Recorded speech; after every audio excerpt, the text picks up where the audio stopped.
There are many reasons why a marriage might fail. Some collapse under the weight of unresolved tension, others fall apart because of a revelation that changes everything. In my case, it wasn't the argument itself that ended my relationship with Stacy. No, it was what I uncovered in the middle of one of our usual all-too-familiar fights. It started on what should have been just another ordinary Saturday morning. Stacy and I found ourselves tangled in yet another shouting match. Funny enough, I can't even remember what started it. Probably something trivial like dirty dishes left in the sink or unfolded laundry. That was just how we were. Every little disagreement became a battle that needed to be won. We had an insatiable need to prove ourselves right, as if conceding even the smallest point was a sign of weakness. Our fights were never small. They burned hot, flaring up over the most ridiculous things. What movie to watch, whether the coffee cup should be rinsed after use.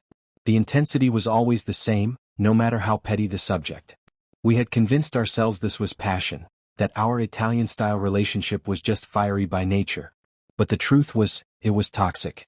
That morning was no different. Harsh words were thrown like daggers, each one meant to cut deeper than the last. Then, in the heat of the moment, Stacy screamed, "That's it. I'm done. I'm leaving you forever." Without thinking, I shot back, "Who even needs someone as hysterical as you? Where are you going to find another idiot willing to put up with you?" It was cruel, but in that moment all I cared about was landing the final, most painful blow. Normally she would have fired back with something just as vicious, but this time something changed. Her expression shifted. There was no fiery outburst, no explosion of anger. Instead, her eyes burned with something colder, something more controlled. And then she said it. "You think no one wants me? My boss has been after me for a long time. He actually thinks I'm amazing." With that, she turned on her heel and walked out, slamming the door behind her. Her words hit me like a truck. A wave of rage and betrayal crashed over me. I needed, to confront her, to demand an explanation. But despite my temper, I had never and would never lay a hand on a woman. Instead, I just wanted to erase that moment from my mind, to pretend it had never happened. I wanted to sleep through it, outrun it, anything but sit there drowning in the pain of what I had just heard. 3 days passed. 3 long, bitter days where I convinced myself I must have imagined it. Maybe it was just another fight gone too far, a cruel attempt to hurt me. But then she came back. And she wasn't alone. 2 movers trailed behind her as she walked into our apartment, heading straight for her things. Without a word, she packed up her life, loaded it into a waiting car, and left. Just like that, it was over. There was no screaming this time, no desperate attempt to inflict one last wound. Just silence.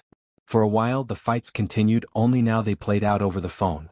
And then, eventually, even those stopped. The next 6 months were a blur of emotions: anger, jealousy, regret. I cycled through them all, unable to shake the dreams where things had ended differently, where she had never said those words. In those dreams, she always came running back, confessing that she had only lied to hurt me, that there had never been another man. But every time I woke up, reality hit like a punch to the gut. She had betrayed me. And she was gone. Until she wasn't. One evening, out of nowhere, she showed up at my door. No warning, no explanation, just rang the bell like she had never left. When I opened it, she strolled past me as if nothing had happened, heading straight to the kitchen. Before I could even process what was going on, she was making coffee, moving around like she still belonged there. Then, as if 6 months of heartbreak and silence had never happened, she looked me straight in the eye and said, "I want to start over." I laughed, but there was no humor in it. "Hold on a second," I said, my voice sharper than I intended.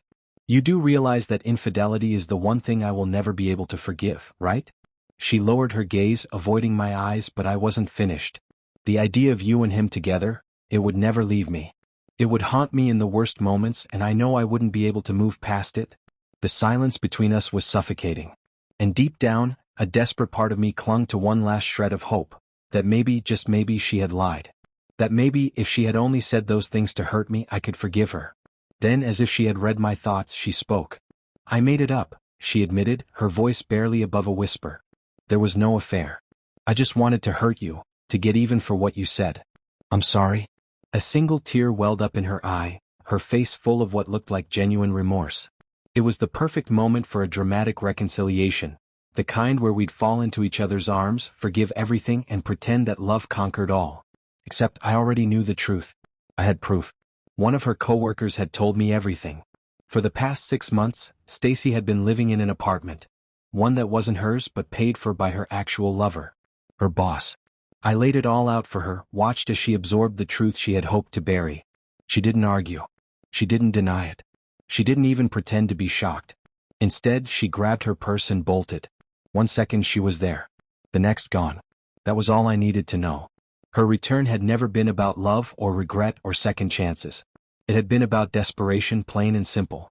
Her perfect escape, the affair she had risked everything for, had blown up in her face. The man she had traded me for turned out to be a narcissist. He had lured her in with promises of a new life, whispered all the right words. He swore he would take her with him, made her believe they had a future. And then, when the time came, when his paperwork was approved, he dumped her. Even worse, he had only paid her rent for 1 extra month. That was when reality hit her.